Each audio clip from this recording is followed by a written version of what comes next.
Hi everyone, my name is Marcelo de Lima Galvão, and in this short tutorial I will explain the main functionalities of the GeoAR Getting Started application. This is the second part of the tutorial, but I ask you first to read the paper about this application so that you can have a better understanding on how this application works. In this paper you see that you provide information on the main uh, components of the architecture of the application, so it will be easier to understand how are things organized if you read this paper first. Okay, in the second part of the tutorial, uh, if everything went right in the first part, like you managed to download and open the application using GitHub, you have the application like this. The only game object that's initially visible is this little follow me menu with 6 buttons, and then here you have the button to do the GeoR calibration. You have a second button about the calibration settings. There is as well a debug log panel where you can visualize what are the logs, the prompt logs of the application, so it helps you to see what's going on. And as well have a button to load the visualization, another button so that some settings regarding visualizations, and the indicator is used to find the game objects while you are using the AR. Alright, so if everything is correctly installed, you are able to run here in this debug mode using Unity.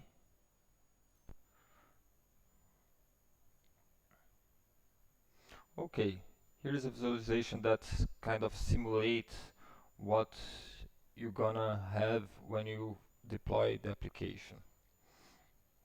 First of all, this is a follow me menu. I can walk and this menu will follow us. Let's start here with the first button, calibrate. This initially is set up to load the calibration spheres, right? And here are the points where the application will start to collect points. I'll move towards one of those calibration spheres, and then once you collide with them, you hear this noise, and then try to start to collect points for the GPS. But here, running the application from Unity, you are not able to get the GPS positions, so therefore it's not possible to calibrate using this mode. Right? However, if you go here to the calibration settings, you have like a panel like this. Let me see if I can grab and bring this. No. If I can go a bit closer there. I will close this dialog here. Well, here you have several functionalities that you can set up in the calibration options. There is this button that reset a previous calibration. I will click it to delete the calibration spheres.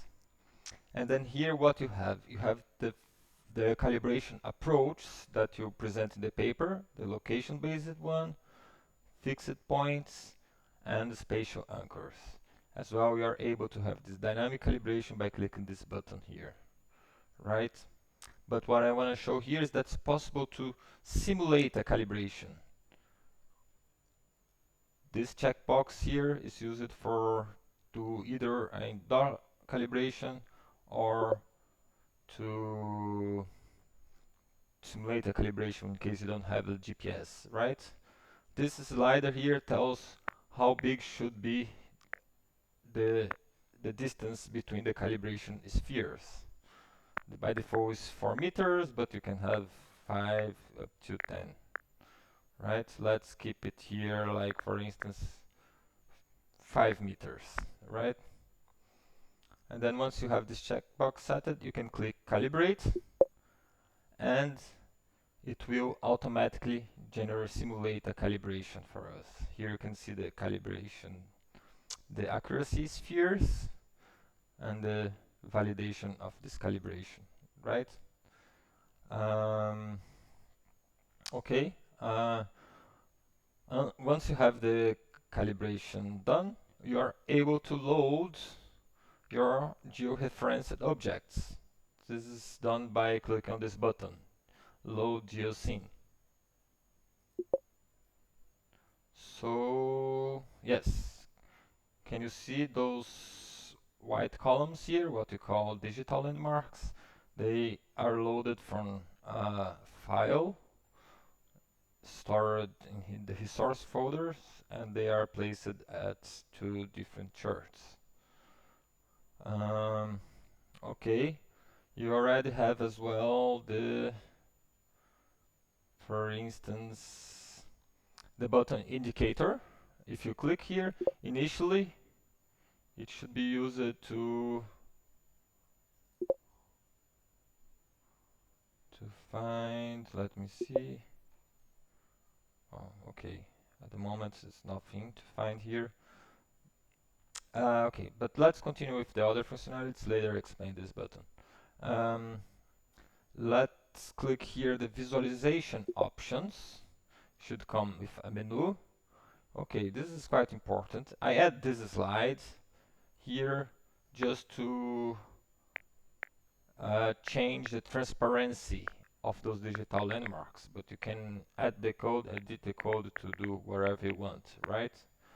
And here you have some options. You can load the visualizations, the georeference objects from an internal file. There is an option to load from a server.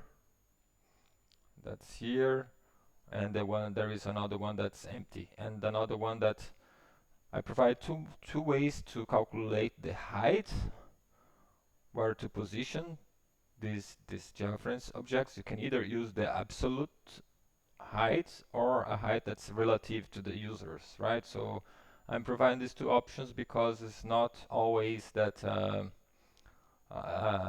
developer, you have the exact height of the object, so that you are not always able to use the absolute height. So, but you can display things in a height that's relative to the users or where it did their calibration.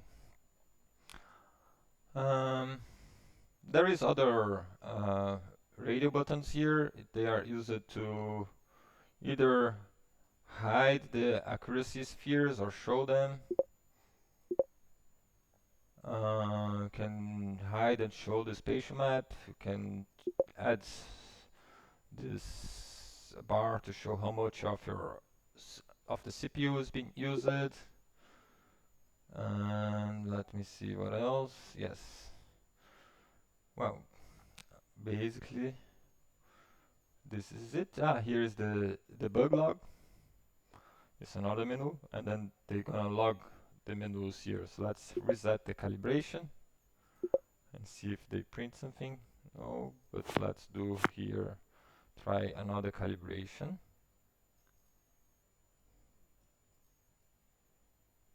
Set calibration, and then do, okay, here are the logs from the application, so it can be useful if you want to debug and see, try to find any error in the application.